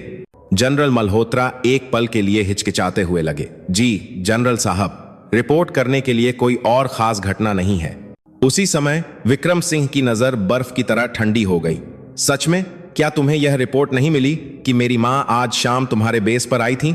फोन के दूसरी तरफ ले। जनरल मल्होत्रा का घबराहट स्पष्ट रूप से सुनाई दे रहा था। जी मां जी ने कहा था कि जनरल साहब को बिल्कुल न बताएं। उन्होंने बार बार कहा था, इसलिए इस चिंता से कि कहीं यह जनरल साहब के लिए बोझ न बन जाए, मैंने इसकी रिपोर्ट नहीं की। माफ कीजिए जनरल साहब। उसका बहाना चालाकी भरा था, जैसे कि उसने विक्रम सिंह के लिए ऐसा किया हो, जैसे कि उसने अपनी मां की इच्छा का सम्मान किया हो। लेकिन यह एक सरासर झूठ था। उसे गार्ड पोस्ट पर जो कुछ भी हुआ था उसकी पूरी रिपोर्ट जरूर मिली होगी। कैप्टन शर्मा की बर्बरता और सेना प्रमुख की मां के साथ हुए अपमान को जानने के बावजूद उसने जानबूझकर इसे छिपाया। उसने सच्चाई को इसलिए छिपाया क्योंकि उसे डर था कि यह उसके करियर और पदोन्नति पर धब्बा लगा देगा। विक्रम सिंह का गुस्सा चरम पर पहुंच गया। यह केवल रिपोर्टिंग में लापरवाही नहीं थी, यह एक वरिष्ठ के साथ खुलेआम धोखाधड़ी और एक विश्वासघात था जिसने सेना की नींव को हिला दिया था। जिस जूनियर पर उन्होंने भरोसा किया और जिसे प्यार किया, उससे धोखा खाने का एहसास उतना ही दर्दनाक था जितना उनकी मां का अपमान था। Lieutenant general Malhotra. विक्रम सिंह की आवाज धीमी और गुस्से में डूबी हुई थी। तुम मुझे धोखा देने की कोशिश कर रहे हो। कल सुबह मैं खुद उस बेस पर आ रहा हूं। तुम अपनी आंखों से देखोगे कि तुमने क्या किया है। विक्रम सिंह ने फोन काट दिया, जैसे अब और कुछ सुनने की जरूरत नहीं थी। कार्यालय में फिर से खामोशी छा गई, लेकिन यह पहले की खामोशी से अलग थी। यह तूफान से पहले की शांति थी, गुस्से का तूफान जो अब कश्मीर की ओर बढ़ने के लिए तैयार था। फोन कटने के बाद जनरल विक्रम सिंह का कार्यालय एक ठंडी जमी हुई नाराजगी की आभा से भर गया। वह अपनी कुर्सी पर गहराई से टिक गए और अपनी आंखें बंद कर लीं। उनके मन में सीसीटीवी फुटेज से उनकी मां की छवि और फोन के दूसरी तरफ से लेफ्टिनेंट जनरल मल्होत्रा की धोखे भरी आवाज एक दूसरे से टकरा रही थी, जो उनके विवेक को झकझोर रही थी। जब उनकी मां डामर पर बैठकर रो रही थीं, तो वह अपने कार्यालय में शांति से बैठकर रिपोर्ट प्राप्त कर रहे थे। जब उनकी मां ने उनके लिए चुप रहना चुना, तो वह उस झूठ से धोखा खा गए और शांत महसूस कर रहे थे। ये सभी तथ्य एक असहनीय अपराधबोध और क्रोध में बदल गए जो उनके दिल का गला घोंट रहे थे। उनकी नाराजगी सिर्फ उनकी मां के अपमान के कारण नहीं थी, यह सैन्य अनुशासन के पतन और उनके भरोसेमंद अधीनस्थों के विश्वासघात पर क्रोध था। एक सैनिक देश और लोगों के लिए होता है। लोगों के जीवन और संपत्ति की रक्षा करना उनका मुख्य कर्तव्य है। लेकिन एक कैप्टन ने एक बुजुर्ग नागरिक का अपमान करने की हिम्मत की सिर्फ इसलिए कि वह मुलाकात के लिए आई थी, और एक सैन्य कमांडर इस तथ्य को जानने के बावजूद अपनी सुरक्षा के लिए इसे छिपाता है। यह एक ऐसा कार्य था जो सेना के अस्तित्व के कारण को ही नकारता था। विक्रम सिंह ने अपनी आंखें खोलीं। उनकी आंखों में अब दुहक या अपराधबोध के आंसू नहीं थे। एक ठंडी, दृढ़ संकल्प से भरी रोशनी उनकी आंखों में भर गई। उन्होंने फैसला किया, इस मामले को यूं ही बंद नहीं किया जा सकता। यह व्यक्तिगत बदला नहीं था, यह एक आवश्यक कार्रवाई थी, जैसे कि एक सर्जिकल ऑपरेशन। ढहते सैन्य अनुशासन को ठीक करने और सड़ी हुई मानसिकता को दूर करने के लिए उन्होंने फिर से इंटरकॉम उठाया। बलवान जी, कल सुबह कश्मीर जाने की तैयारी करें। कमांडर का विशेष हेलीकॉप्टर गरुड़ तैयार करें। गरुड़ एक उन्नत हेलीकॉप्टर का नाम जिसे केवल सेना प्रमुख ही इस्तेमाल कर सकते थे, जो नवीनतम नेविगेशन और संचार प्रणालियों से लैस था। यह केवल एक परिवहन का साधन नहीं था, बल्कि सेना प्रमुख के अधिकार और इच्छा का प्रतीक था। गरुड़ के साथ उनका आगमन पूरे सैन्य रैंकों के लिए एक मजबूत संदेश था कि यह मामला कितना गंभीर है। एसआईएम बलवान सिंह विक्रम सिंह के संकल्प को सुनिश्चित करने के बाद संक्षिप्त रूप से उत्तर दिया, जी जनरल साहब। उनकी आवाज गंभीरता से भरी थी। विक्रम सिंह उठे और अपने कार्यालय के एक कोने में लटकी अपनी वर्दी को देखा। विभिन्न पदकों के बगल में उनके कंधे पर सेना में सर्वोच्च रैंक के 4 सितारे शानदार ढंग से चमक रहे थे। उन सितारों का बोझ वह सम्मान और शक्ति का प्रतीक था, लेकिन साथ ही यह असीम जिम्मेदारी का भी प्रतीक था। आज उन्होंने उस जिम्मेदारी के बोझ को पहले से कहीं ज्यादा भारी महसूस किया। उन्होंने अपनी वर्दी की ओर धीरे से कसम खाई, मां, विक्रम को माफ कर देना और तुम्हारा यह बेटा सब कुछ ठीक कर देगा। जो अपमान उन्होंने तुम पर किया है और जिस सैन्य सम्मान को उन्होंने कलंकित किया है, विक्रम उसे अपना सब कुछ दांव पर लगाकर वापस ले आएगा। उनके दिल में उनका गुस्सा जमा हो गया और ठोस हो गया। वह गुस्सा अब उनके भीतर चुप नहीं रहेगा। कल सुबह वह नीले आकाश को चीरकर भ्रष्टाचार और धोखे के अड्डे पर न्याय की एक भयानक बारिश बरसाएगा। एक बेटे का दुहक और क्रोध अब एक विशाल तूफान का केंद्र बन गया था, जो पूरी भारतीय सेना को हिलाकर रख देगा। अगले दिन भोर होने से पहले जनरल विक्रम सिंह तैयार हो चुके थे और सेना मुख्यालय के हेलीपैड पर खड़े थे। अंधेरे में सेना प्रमुख का विशेष हेलीकॉप्टर गरुड़ एक गगनभेदी गर्जना के साथ शान से इंतजार कर रहा था। गरुड़ कोई साधारण हेलीकॉप्टर नहीं था, यह एक उड़ता हुआ किला और एक चलता फिरता कमांड पोस्ट था, जो नवीनतम नेविगेशन उपकरण, संचार प्रणाली और आत्मरक्षा प्रणालियों से लैस था। विक्रम सिंह का चेहरा ठंडा और शांत लग रहा था, जैसे पिछली रात का गुस्सा शांत हो गया हो, लेकिन उनकी आंखों की चमक एक तलवार की धार की तरह तेज थी। सर्वोच्च कमांडर के रूप में उन्हें अब व्यक्तिगत भावनाओं को अलग रखना था और सार्वजनिक न्याय करना था। उनके बगल में एक परछाई की तरह एसआईएम बलवान सिंह खड़े थे। उनके हाथ में एक ब्रीफ केस था, जिसमें पिछली रात की सच्चाई वाली यूएसबी और संबंधित सबूतों के दस्तावेज थे। सब तैयार है?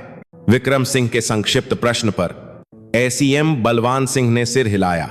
सब तैयार है जनरल साहब। विक्रम सिंह बिना कुछ कहे हेलीकॉप्टर पर चढ़ गए। हेलीकॉप्टर का दरवाजा बंद हो गया और मजबूत रोटर एक तेज हवा बनाते हुए घूमने लगे। कुछ क्षण बाद गरुड़ ने अपने विशाल शरीर को हल्के से उठाया और भोर से चमकते दिल्ली के आकाश में ऊंचा उठ गया। हेलीकॉप्टर के अंदर विक्रम सिंह ने खिड़की के बाहर दूर होते दिल्ली के नजारे को बिना कुछ कहे देखा। उस शहर में कहीं उनकी मां शायद कुछ भी जाने बिना सो रही होंगी। उन्होंने अपनी मां का चेहरा कल्पना में लाया और एक बार फिर अपने संकल्प को दृढ़ किया। उन्होंने एसआईएम बलवान सिंह को आदेश दिया, सीधे कश्मीर के बेस के कमांड रूम से कनेक्ट करें। यह मत बताना कि मैं आ रहा हूं, बस बेस की वर्तमान स्थिति की रिपोर्ट मांगे। एसआईएम बलवान सिंह ने तुरंत हेलीकॉप्टर के अंदर संचार उपकरण का उपयोग करके बेस से संपर्क किया।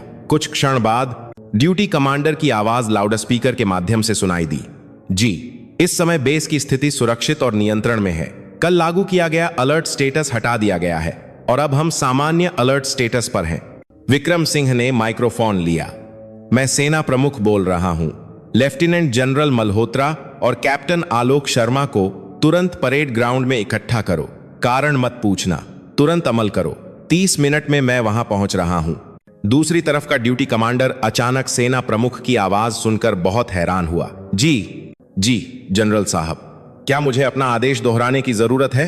विक्रम सिंह की तीखी आवाज ने ड्यूटी कमांडर को जल्दी से जवाब देने पर मजबूर कर दिया। जी नहीं, तुरंत अमल करता हूं। जी। संचार समाप्त होने के बाद विक्रम सिंह ने फिर से अपनी नजर खिड़की से बाहर कर ली।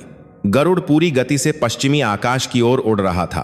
धधकते सुबह के सूरज की पृष्ठभूमि में उड़ते हुए गरुड़ का दृश्य एक शानदार माहौल बना रहा था, जैसे मिथकों में न्याय का देवता न्याय देने के लिए उतर रहा हो। वह आकाश से एक जल्लाद थे, एक जल्लाद जो व्यक्तिगत बदला लेने के लिए नहीं बल्कि सैन्य न्याय को बनाए रखने के लिए काम कर रहा था। उनका न्याय किसी भी समझौते या दया को नहीं जानेगा। सब कुछ कानून, सिद्धांतों और एक सैनिक के रूप में सम्मान के अनुसार दृढ़ता और निष्पक्षता से किया जाएगा। कश्मीर का नीला समुद्र क्षितिज पर दिखाई देने लगा। विक्रम सिंह ने आखिरी बार अपनी वर्दी ठीक की। अब समय था उनके धोखे और पाखंड से भरे नकाबों को फाड़ने और उनके पापों को पूरी दुनिया के सामने उजागर करने का।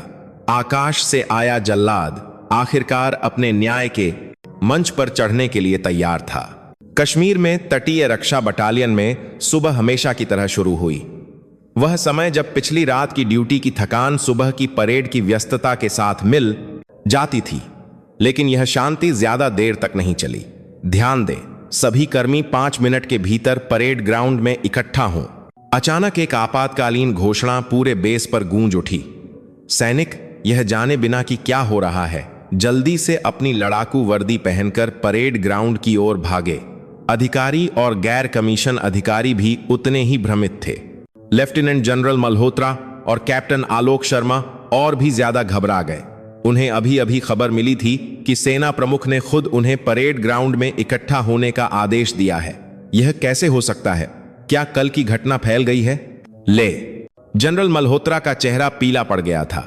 वह जनरल विक्रम के साथ फोन पर बातचीत के बाद पूरी रात बेचैन रहे थे, लेकिन उन्होंने कभी सपने में भी नहीं सोचा था कि कमांडर इतनी जल्दी और सीधे तौर पर आएंगे। उन्होंने शांत रहने की कोशिश की और कैप्टन शर्मा को सख्ती से चेतावनी दी। कैप्टन, चाहे कुछ भी हो जाए, कल की गार्ड पोस्ट की घटना के बारे में कभी भी अपना मुंह मत खोलना। बस यह कहना कि हम केवल प्रक्रिया का पालन कर रहे थे। याद रखना, कैप्टन शर्मा को भी चिंता के मारे अपने होंठ सूखे महसूस हो रहे थे, लेकिन वह अभी भी स्थिति की गंभीरता को पूरी तरह से नहीं समझ पाए थे। उन्होंने केवल यह सोचा था कि वह बदकिस्मत थे कि उन्होंने सेना प्रमुख को नाराज कर दिया और अपने कृत्य के प्रभाव की कल्पना भी नहीं की थी। जब सभी कर्मी परेड ग्राउंड में लाइन में खड़े हो गए तो दूर पश्चिमी आकाश से एक बड़ी वस्तु तेज गति से पास आ रही थी। हेलीकॉप्टर। किसी ने चिल्लाया। सभी ने अपनी सांस रोक ली जब वह हेलीकॉप्टर और पास आया, और अंत में जब भारतीय सेना मुख्यालय लिखा हुआ और हेलीकॉप्टर के शरीर पर स्पष्ट रूप से उकेरा गया गरुड़ का प्रतीक दिखाई दिया, तो मैदान में इकट्ठा सभी लोग दंग रह गए। वह गरुड़ है, कमांडर का हेलीकॉप्टर। गरुड़ ने परेड ग्राउंड के ऊपर एक बार चक्कर लगाया, फिर पृथ्वी को कंपा देने वाली एक गगनभेदी गर्जना के साथ वह धीरे धीरे मैदान के बीच में उतरा। उसके रोटरों से उठी तेज हवा ने मैदान में धूल को एक तूफान की तरह उड़ा दिया और सैनिक अपनी आंखें भी ठीक से नहीं खोल पा रहे थे। एक असाधारण दृश्य, जैसे कि मिथकों से न्याय का देवता पृथ्वी पर उतर आया हो। हेलीकॉप्टर का दरवाजा खुला और जनरल विक्रम सिंह एक शानदार उपस्थिति के साथ सामने आए। उनके पीछे एसआईएम बलवान सिंह एक ब्रीफकेस लेकर उतरे। विक्रम सिंह ने धीरे धीरे सीढ़ियां उतरी और एक कठोर भाव से लाइन में खड़े कर्मियों को देखा। जहां भी उनकी नजर जाती, सैनिक अनजाने में अपनी पीठ सीधी कर लेते और अपना थूक निगल लेते। उनकी नजर अंततः 2 लोगों पर रुकी जो सबसे आगे की पंक्ति में खड़े थे, लेफ्टिनेंट जनरल मल्होत्रा और कैप्टन आलोक शर्मा। दोनों ने महसूस किया कि विक्रम सिंह की बर्फीली ठंडी नजर के नीचे उनका पूरा शरीर जम गया है। विक्रम सिंह धीरे धीरे उनकी ओर चले, बिना एक भी शब्द कहे। मैदान की जमीन पर पड़ते उनके बूटों की आवाज एक जल्लाद के कदमों की तरह भारी और डरावनी लग रही थी। गरुड़ का आगमन केवल एक यात्रा नहीं थी, यह एक शानदार शुरुआत थी। यह संकेत था कि आकाश से आया जल्लाद अपना न्याय करने के लिए पृथ्वी पर उतर आया है। मैदान की पूरी हवा अब उनकी मुट्ठी में थी। General Vikram Singh, lieutenant general Malhotra और कैप्टन आलोक शर्मा के सामने रुक गए। परेड ग्राउंड में केवल एक घुटन भरी खामोशी महसूस हो रही थी। विक्रम सिंह ने केवल उन दोनों को ठंडी नजरों से देखा, बिना एक भी शब्द कहे। उस खामोशी के बोझ को न सह पाने पर ले जनरल मल्होत्रा ने पहले मुंह खोला। जय हिंद जनरल साहब, इतनी दूर आने का क्या कारण है? अगर जनरल साहब ने हमें पहले बताया होता। उन्होंने मुस्कुराने और चापलूसी करने की कोशिश की, लेकिन विक्रम सिंह ने उनकी बात को बेरहमी से काट दिया। लेफ्टिनेंट जनरल, लगता है कल तुम्हारे लिए एक शांत दिन था। विक्रम सिंह की आवाज धीमी थी, लेकिन उसमें एक जमा देने वाला गुस्सा था। जी जनरल साहब का मतलब ले। जनरल मल्होत्रा ने अनजान बनने का नाटक करने की कोशिश की, लेकिन विक्रम सिंह ने उन्हें और मौका नहीं दिया। उन्होंने एसएम बलवान सिंह को इशारा किया जो उनके पीछे खड़े थे। एसएम बलवान सिंह आगे बढ़े और मैदान के बीच में एक बड़ी पोर्टेबल स्क्रीन लगा दी। सभी कर्मी ध्यान दें। विक्रम सिंह के आदेश पर मैदान में इकट्ठा सभी की आंखें स्क्रीन पर टिक गईं। कुछ क्षण बाद कल की गार्ड पोस्ट की सीसीटीवी रिकॉर्डिंग स्क्रीन पर चलने लगी। शांति देवी के मुश्किल से चलने के दृश्य से, कैप्टन शर्मा से मिले ठंडे व्यवहार से लेकर अंत में उनकी सिंसेरिदाद से भरे टिफिन के डामर पर बिखर जाने तक, सब कुछ बिना आवाज के, लेकिन इतना स्पष्ट रूप से दिखाया गया था। खासकर जब शांति देवी जमीन पर बैठकर रोते हुए धूल से स्नेह भोजन को इकट्ठा कर रही थीं, तो मैदान के विभिन्न कोनों से धीमी आहें और गुस्से भरी फुसफुसाहटें सुनाई दीं। कैप्टन शर्मा का चेहरा एक लाश की तरह पीला पड़ गया। वह अपनी आंखों के सामने फैले दृश्य पर विश्वास नहीं कर सकता था और केवल कांपते हुए अपना सिर झुका सका। ले जनरल मल्होत्रा भी जब उनका पाखंड सभी के सामने उजागर हुआ तो एक ऐसे भाव से जम गए जैसे सब कुछ खत्म हो गया हो। वीडियो खत्म होने के बाद विक्रम सिंह कैप्टन शर्मा की ओर मुड़े। कैप्टन आलोक शर्मा, उनकी आवाज ठंडी और भारी थी, जैसे नरक की गहराइयों से आ रही हो। क्या तुम जानते हो कि वीडियो में वह व्यक्ति कौन है? कैप्टन शर्मा ने सिर उठाने की हिम्मत नहीं की। एक धीमी आवाज में जवाब दिया, नहीं पता साहब। विक्रम सिंह ने एक व्यंग्यात्मक हंसी निकाली। वह एक ऐसे सैनिक की मां है जिन्होंने अपना पूरा जीवन इस देश के लिए समर्पित कर दिया है, और वह मेरी मां है, मेरी मां। जब ये शब्द मैदान में गूंजे तो सब कुछ जैसे जम गया। सैनिक दंग रह गए, अधिकारी हैरान थे। जिस बूढ़ी औरत का उन्होंने अपमान किया और जिसे भगा दिया, वह सेना में नंबर 1 व्यक्ति की मां थी। विक्रम सिंह ने आगे कहा। उनकी आवाज अब केवल गुस्सा नहीं थी, बल्कि एक गहरा दुहक भी था। मेरी मां होने से पहले भी वह भारत गणराज्य की एक नागरिक थीं, जिनकी हमें अपनी जान देकर रक्षा करनी चाहिए। एक सैनिक होने का क्या मतलब है? क्या हम लोगों के जीवन और संपत्ति की रक्षा के लिए नहीं है? लेकिन तुमने केवल इसीलिए कि वह एक बूढ़ी और कमजोर नागरिक थीं, उनका अपमान किया और उनके दिल में एक ऐसा घाव दिया जो जीवन भर कभी नहीं भर पाएगा। क्या यही सैनिक की भावना है जो मैंने सिखाई है? उनकी फटकार ने न केवल कैप्टन शर्मा को, बल्कि मैदान में मौजूद हर किसी के दिल को भी छेद दिया। फिर उन्होंने अपनी नजर लेफ्टिनेंट जनरल मल्होत्रा की ओर की। लेफ्टिनेंट जनरल मल्होत्रा, तुम्हें यह सब सच जरूर पता होगा, लेकिन तुमने सच्चाई को छिपाया और अपने वरिष्ठ को धोखा दिया। तुम्हारे पाखंड और तुम्हारी गंदी महत्वाकांक्षा ने सैन्य सम्मान को गिरा दिया है और तुम्हारे अधीनस्थ को एक अपराधी बना दिया है। क्या तुम्हें अपने कंधे पर लगे सितारों पर शर्म नहीं आती? लेफ्टिनेंट जनरल मल्होत्रा कोई भी बचाव नहीं कर सके। उनका शानदार करियर और सम्मान और उनका पाखंड का नकाब सत्य की महाशक्ति के सामने चकनाचूर हो गया। विक्रम सिंह ने उनके पापों को एक एक करके उजागर कर दिया था और उनके पहने हुए पाखंड और धोखे के नकाब को बेरहमी से फाड़ दिया था। अब जो बचा था वह केवल न्याय का हथौड़ा था। परेड ग्राउंड में जहां पाखंड का नकाब फाड़ दिया गया था, केवल एक ठंडी खामोशी छाई हुई थी। जनरल विक्रम सिंह की आंखों में अब व्यक्तिगत गुस्सा नहीं था, बल्कि एक सर्वोच्च कमांडर की दृढ़ता चमक रही थी जो सैन्य अनुशासन को लागू करने वाला था। वह सिर झुकाए दो अभियुक्तों, लेफ्टिनेंट जनरल मल्होत्रा और कैप्टन आलोक शर्मा के पास से गुजरे और मंच पर चढ़ गए। उन्होंने धीरे धीरे मैदान में खड़े सैकड़ों सैनिकों को देखा और एक धीमी लेकिन मजबूत आवाज में मुंह खोला। आज मैं यहां केवल सेना प्रमुख के रूप में नहीं, बल्कि एक बेटे और एक सैनिक के रूप में खड़ा हूं जो इस संस्था से प्यार करता है। उनकी आवाज पूरे मैदान में गूंज उठी। तुम लोगों ने अभी अभी सबसे शर्मनाक दृश्य देखा है जो एक सैनिक को नहीं करना चाहिए। वरिष्ठों की चापलूसी करने और कमजोरों को सताने का कायरतापूर्ण रवैया, सच्चाई को छिपाने और झूठ के साथ संकट से भागने की कोशिश करने का चालाक रवैया। क्या यह भारतीय सेना की छवि है जिसे हम बनाए रखना चाहते हैं? क्या यह सप्तमार्ग की भावना है जिस पर हम गर्व करते हैं? उनकी पुकार सुनकर सभी सैनिकों ने अपना सिर झुका लिया। सच्ची ताकत पद या शक्ति से नहीं आती है। सच्ची ताकत उन मूल्यों से आती है जिन्हें हमें बनाए रखना चाहिए। देश के प्रति वफादारी, लोगों के प्रति समर्पण और साथ ही सैनिकों पर विश्वास। किस तरह का कमांडर ऐसे अधीनस्थ की रक्षा करता है जो अपनी ही मां का अपमान करता है और अपने वरिष्ठ को धोखा देता है? अधीनस्थ उस पर कैसे विश्वास और उसका पालन कर सकते हैं? ऐसी सेना दुश्मन से कैसे जीत सकती है? उनका हर शब्द उस सड़े हुए सैन्य दिल में चुभने वाला एक चाकू था। आज इस स्थान पर मैं उस सैन्य सम्मान को फिर से स्थापित करूंगा जो जमीन पर गिर गया है। मैं इस मामले को कानून और नियमों के अनुसार सख्ती से निपटाऊंगा। उन्होंने एसीएम बलवान सिंह को इशारा किया।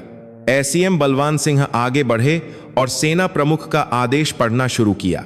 भारतीय सेना के प्रमुख का आदेश संख्या 22,579। 1.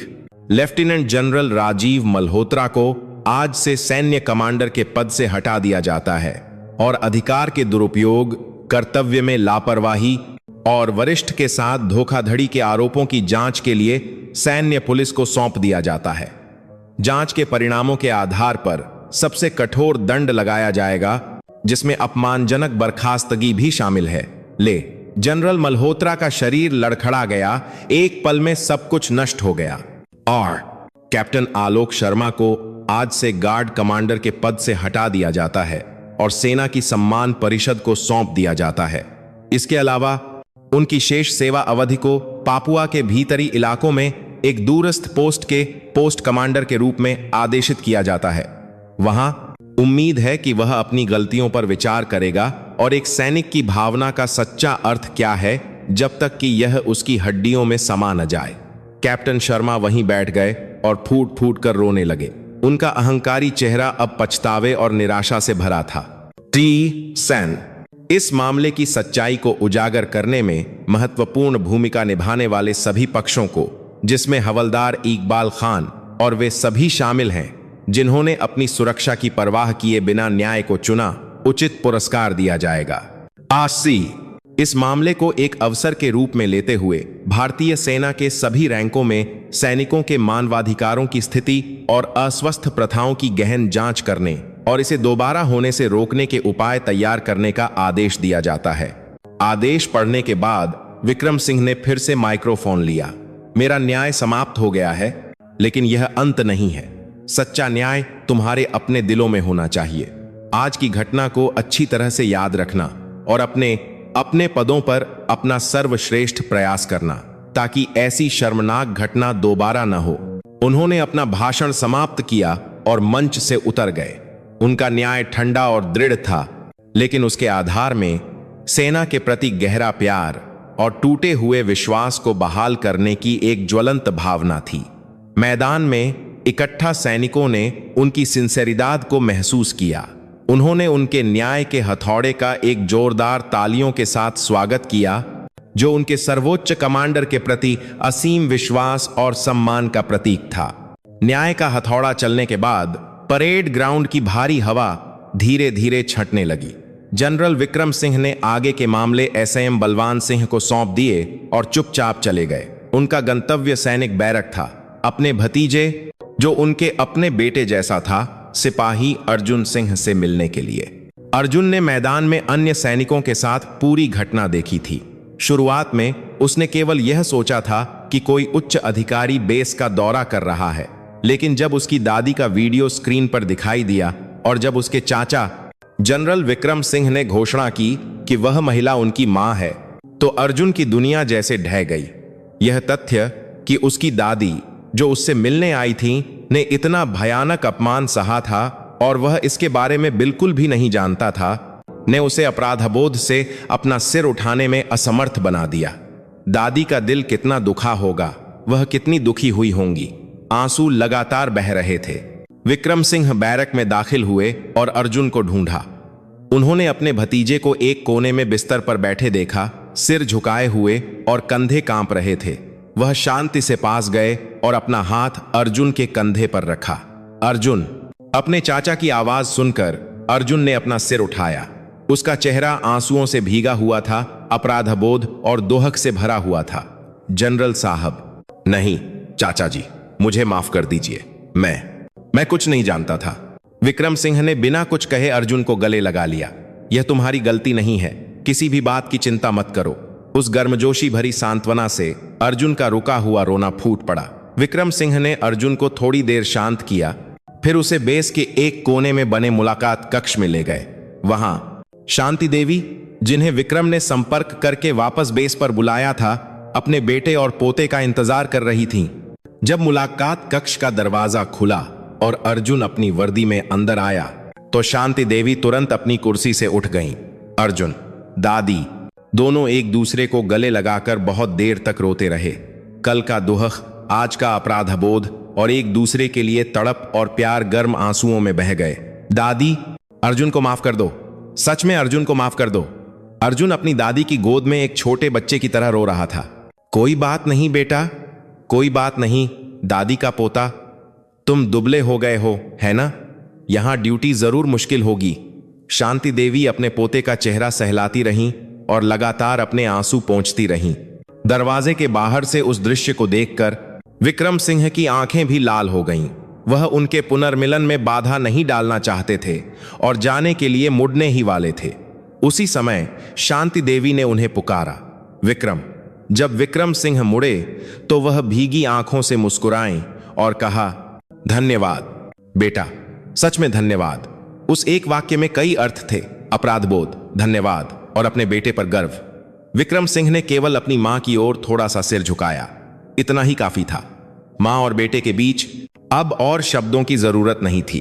वह देर से हुआ पुनर्मिलन केवल एक मुलाकात नहीं था, यह एक मार्मिक क्षण था जहां घायल दिलों को ठीक किया गया, टूटे हुए विश्वास को फिर से जोड़ा गया और परिवार का प्यार किसी भी परीक्षा से ज्यादा मजबूत साबित हुआ।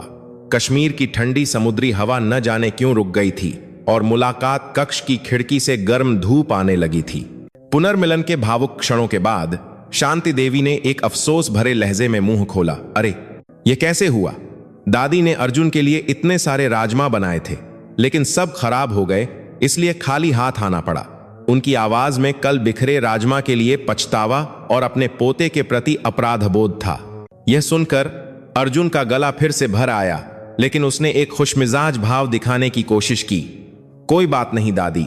दादी का चेहरा देखकर ही पेट भर गया। राजमा तो मैं छुट्टी पर खा लूंगा। उसी समय मुलाकात कक्ष का दरवाजा धीरे धीरे खुला और बेस की रसोई से कुछ रसोइये एक बड़ी ट्रे लेकर अंदर आए। ट्रे पर अभी भी भाप निकलते हुए राजमा, ताजे पके हुए सफेद चावल और करीने से सजी हुई और आकर्षक सब्जियां रखी हुई थीं। यह सब क्या है? शांति देवी ने भ्रमित होकर पूछा। दरवाजे पर खड़े एसएम बलवान सिंह मुस्कुराए और जवाब दिया, जनरल साहब का विशेष आदेश है। मां जी से रेसिपी सुनने के बाद इस बेस के सबसे अच्छे रसोइयों ने इसे पूरे दिल से बनाया है। शायद मां जी के हाथ जैसा स्वादिष्ट न हो, लेकिन कृपया इसे खुले दिल से स्वीकार करें। यह विक्रम सिंह की सच्ची चिंता थी। वह अपनी मां के घायल दिल को ठीक करना चाहते थे और उनकी सिंसेरिदाद को फिर से जीवित करना चाहते थे। शांति देवी का दिल फिर से गर्म हो गया और उनकी आंखें भर आईं। आओ बैठो दादी, जरूर भूखी होंगी, है ना?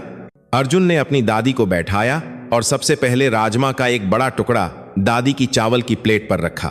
दादी, पहले आप खाओ, दादी ने मेरे लिए इतनी मेहनत की है। अपने पोते की उदारता को देखकर शांति देवी हंसी।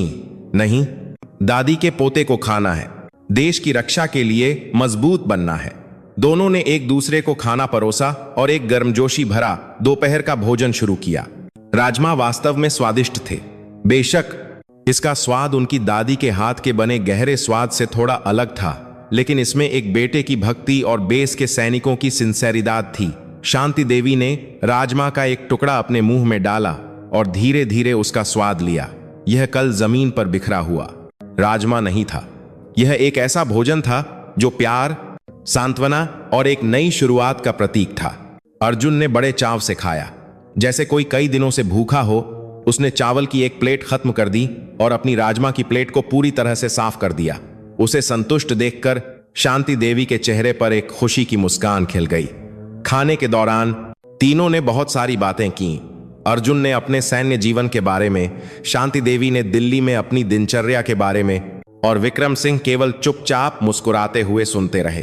कल की त्रासदी एक दूर के सपने जैसी लग रही थी। दादी के वे राजमा अब केवल एक भोजन नहीं थे, यह घावों को भरने वाली एक दवा थी। प्यार और एक मजबूत बंधन को सुनिश्चित करने का एक माध्यम था जो परिवार को एक साथ जोड़ता था। उस गर्मजोशी भरे मुलाकात कक्ष में तीनों ने दुनिया के सबसे सुखद भोजन का आनंद लिया। जनरल विक्रम सिंह की तूफानी यात्रा समाप्त होने के बाद कश्मीर में तटीय रक्षा बटालियन में एक बड़े बदलाव की लहर दौड़ गई। लेफ्टिनेंट जनरल मल्होत्रा आदेश के अनुसार अपने पद से हटा दिए गए और सैन्य पुलिस द्वारा उनकी जांच की गई। उनका सैन्य करियर व्यावहारिक रूप से समाप्त हो गया था। कभी सभी द्वारा सम्मानित एक जनरल अंततः शर्म और अपमान से रंग गया था। उनका पतन पूरे सैन्य रैंकों के लिए एक कठोर चेतावनी बन गया। यह एक स्पष्ट उदाहरण बन गया कि महत्वाकांक्षा और शक्ति से अंधा होकर एक सैनिक के मूल मूल्यों को भूल जाने वाले व्यक्ति का अंत कितना दुखद होता है। कैप्टन आलोक शर्मा सम्मान परिषद के निर्णय के अनुसार पापुआ के भीतरी इलाकों में एक दूरस्थ पोस्ट में स्थानांतरित कर दिए गए। वह जगह फोन सिग्नल तक पहुंचना भी मुश्किल था और सभ्यता से बहुत दूर थी। वहां उन्हें हर दिन कठोर प्रकृति के खिलाफ सैनिकों के साथ ड्यूटी करनी पड़ती थी। शुरुआत में उन्होंने अपनी किस्मत पर रोया और दुनिया को कोसा, लेकिन समय के साथ वह बदलने लगे। शांत प्रकृति के बीच उनके पास अपनी गलतियों पर विचार करने के लिए बहुत समय था। वहां उन्होंने अंततः पद के तामझाम के बिना एक इंसान के रूप में दूसरों के दुख के प्रति सहानुभूति रखना सीखा। उनकी नई शुरुआत निश्चित रूप से दर्दनाक थी। एक थान तखीन की वहां बरार ईकसी 5 संबद्धक, लेकिन यह उनके लिए एक बेहतर इंसान बनने की एक महत्वपूर्ण प्रक्रिया थी। दूसरी ओर जो न्याय के पक्ष में थे, उन्हें उचित प्रतिफल मिला। एसएम बलवान सिंह को इस मामले को सुलझाने में उनकी सेवाओं के लिए सेना प्रमुख से एक पुरस्कार और एक असाधारण पदोन्नति का सम्मान मिला। लेकिन उनके लिए सबसे बड़ी खुशी यह थी कि उन्होंने एक बार फिर जनरल विक्रम सिंह के प्रति अपना विश्वास साबित कर दिया था। उन्होंने वादा किया कि वह जनरल के पक्ष में एक वफादार परछाई बने रहेंगे। हवलदार इकबाल खान, जिन्होंने गार्ड पोस्ट पर सच्चाई को उजागर करने में मदद की थी, को भी एक अनुकरणीय गैर कमीशन अधिकारी के रूप में एक पुरस्कार और अपनी इच्छित इकाई में स्थानांतरण का अवसर मिला। इस घटना के माध्यम से उन्होंने अन्याय के खिलाफ चुप न रहने के साहस के महत्व को महसूस किया। सिपाही अर्जुन सिंह का सैन्य जीवन भी एक नए अध्याय में प्रवेश कर गया। उनकी दादी की घटना के बाद बेस पर कोई भी उन्हें परेशान या कमतर नहीं आंकता था। इसके विपरीत कई साथी सैनिक सांत्वना और प्रोत्साहन देने के लिए उनके पास आए। अपनी दादी के प्यार और अपने चाचा की न्यायपूर्ण कार्रवाई के माध्यम से उन्होंने एक सैनिक के रूप में अपने गर्व और जिम्मेदारी की भावना को और भी मजबूत किया। वह अब एक लाडला पोता नहीं था, वह एक सच्चा सैनिक और एक परिपक्व पुरुष बन गया था। पूरे बेस का माहौल भी नया हो गया था। जनरल विक्रम द्वारा आदेशित सैनिक मानवाधिकारों की स्थिति की जांच के लिए एक मॉडल बेस के रूप में नियुक्त किया गया। एक नई सैन्य संस्कृति जो सैनिकों के कल्याण और मानवाधिकारों का सम्मान करती है, बनने लगी। अनावश्यक अधिनायकवाद गायब हो गया और उसकी जगह वरिष्ठों और अधीनस्थों के बीच विश्वास और संचार ने ले ली। सब कुछ अपनी जगह पर वापस आ गया, उस जगह पर जिसे तूफान ने साफ कर दिया था। केवल घाव और दर्द ही नहीं बचे थे, तूफान ने सड़े हुए को साफ कर दिया था और नई लहरों के आने के लिए एक उपजाऊ जमीन बना दी थी। सभी के लिए यह एक नई शुरुआत थी। कुछ दिनों बाद जब सारा हंगामा शांत हो गया और जीवन सामान्य हो गया, एक रात जनरल विक्रम सिंह ने अपनी वर्दी उतारी और नागरिक कपड़ों में अपनी मां शांति देवी द्वारा चलाए जा रहे छोटे से ढाबे पर गए। दिल्ली के एक पुराने बाजार की गली में स्थित उनका ढाबा अभी भी दशकों पुराने माहौल को बनाए हुए था, शांति से ग्राहकों का स्वागत कर रहा था। मां विक्रम के आने पर ढाबे का दरवाजा खोलते हुए अपने बेटे को देखकर रसोई में काम कर रही शांति देवी हैरान हो गईं और बाहर भागीं। अरे विक्रम, यहां क्यों? बताया भी नहीं। बस मां के हाथ का खाना खाने का मन था। विक्रम सिंह अजीब तरह से मुस्कुराए और ढाबे के अंदर एक पुरानी मेज पर बैठ गए। ढाबा गरम मसाले की सुगंध और ग्राहकों की धीमी हलचल से भरा हुआ था। उनके लिए यह एक आरामदायक जगह थी जो उनके बचपन से परिचित थी। शांति देवी ने अपने बेटे के लिए एक कटोरा गरम सूप परोसा। मां और बेटे के बीच एक पल के लिए अजीब सी खामोशी छा गई। कश्मीर में हुई बड़ी घटना के बारे में दोनों ने जैसे न बात करने का वादा कर लिया था। खामोशी को विक्रम सिंह ने तोड़ा। मां, जरूर बहुत मुश्किल हुआ होगा, है ना? विक्रम को माफ कर देना। उनकी आवाज सच्ची और पछतावे से भरी थी। शांति देवी ने धीरे से अपने बेटे का हाथ पकड़ा और अपना सिर हिलाया। नहीं, मां तुमसे माफी मांगती है, अनावश्यक समस्या पैदा करने के लिए। मां को बहुत चिंता थी कि कहीं यह तुम्हारे रास्ते में बाधा न बन जाए। विक्रम के जीवन पथ से ज्यादा मां का घायल दिल जरूरी है। अगली बार अगर कोई समस्या हो तो उसे अकेले मत सहना। मां, कृपया विक्रम को बताना, तुम्हारे इस बेटे के कंधे अब काफी चौड़े हो गए हैं, मां के सहारे के लिए काफी हैं। उनकी बातें सुनकर शांति देवी की आंखें फिर से भर आईं। पूरी जिंदगी उन्होंने अपने बेटे पर बोझ न बनने की कोशिश की थी, लेकिन अब उनका बेटा कह रहा था कि वह उस बोझ को साझा करना चाहता है, उसके लिए एक कंधा बनना चाहता है। हाँ, मां का बेटा बड़ा हो गया है, बहुत बड़ा हो गया है। शांति देवी ने अपने बेटे का हाथ और भी कसकर पकड़ लिया। उनके खुरदरे हाथों से उनके बेटे ने अपनी मां के महान बलिदान और प्यार को महसूस किया, जिसने उसे जीवन भर पाला था। विक्रम सिंह ने आखिरकार महसूस किया कि उनके पास जो शक्ति और सम्मान है, उस सब का स्रोत यह पुराना छोटा ढाबा और उनकी मां का प्यार था, जिसने उनके लिए जीवन भर चुपचाप बलिदान दिया था। मां, मेरे साथ स्वस्थ और लंबी जिंदगी जीना, विक्रम बस यही चाहता है। शांति देवी ने बिना कुछ कहे सिर हिलाया।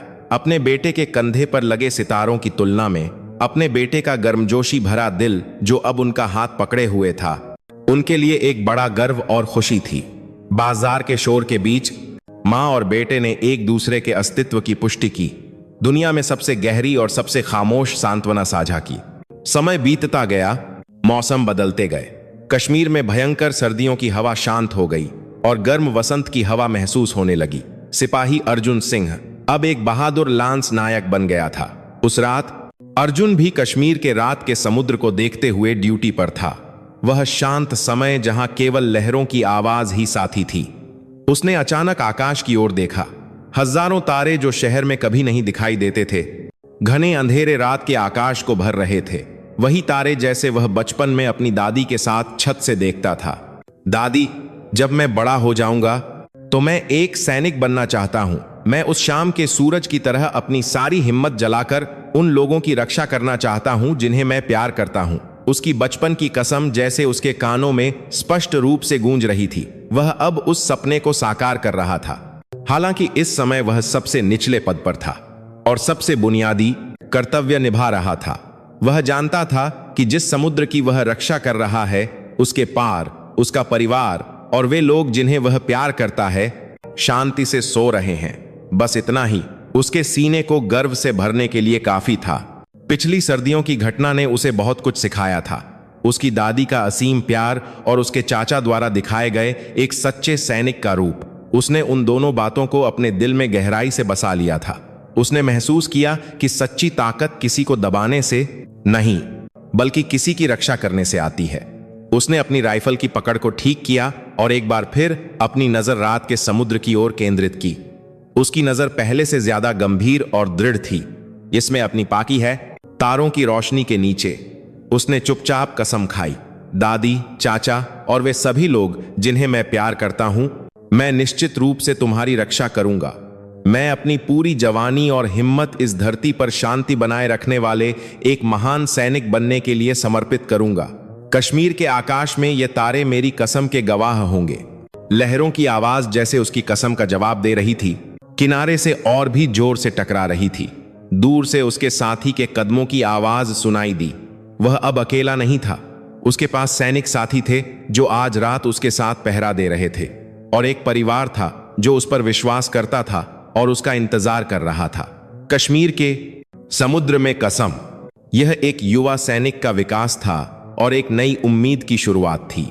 उसकी कसम रात के आकाश में तारों की तरह हमेशा भारत को उज्जवल रूप से रोशन करेगी।